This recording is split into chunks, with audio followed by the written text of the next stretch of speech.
il y a 2 ans, au cours d'une conférence, c'était à Bayonne, je crois, oui, c'était à Bayonne, j'avais signalé que parmi les nombreuses inégalités qui subsistent dans la France d'aujourd'hui, il en est une que l'on ne dénonce jamais, c'est l'inégalité des citoyens devant la longueur de leur nom et de leur adresse. J'avais en effet calculé que, de l'âge de 8 ans à sa mort, chacun d'entre nous est amené à écrire son nom et son adresse 3 fois par mois en moyenne.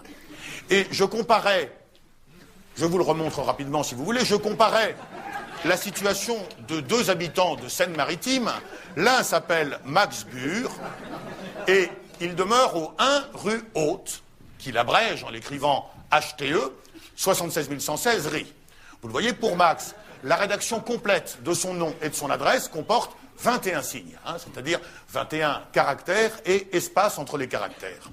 L'autre habitant de Seine-Maritime s'appelle Pierre-Alexandre Witsenolewski-Rabourdin et il demeure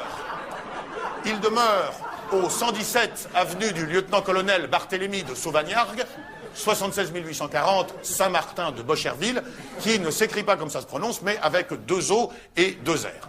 Vous le voyez, pour Pierre-Alexandre, la rédaction complète de son nom et de son adresse comporte 124 signes, soit 103 signes de plus que Max. Alors, à raison d'une demi-seconde par signe et en arrondissant, Max gagne à chaque fois 50 secondes sur son concitoyen. Et pour peu qu'il vive jusqu'à l'âge de 88 ans, Max aura épargné 50 secondes que multiplie 3 fois par mois, que multiplie 12 mois, que multiplie 80 ans, c'est-à-dire, faites le calcul, 144 000 secondes, soit très exactement 40 heures. Alors 40 heures, allez-vous me demander qu'est-ce que c'est? Eh bien, 40 heures, c'est, à la louche, comme disent les cuisiniers, 40 heures, c'est 20 000 orgasmes. C'est-à-dire que, pendant que Pierre-Alexandre s'échine tristement à écrire son adresse, Max jouit à longueur de journée. Ça fait réfléchir, hein.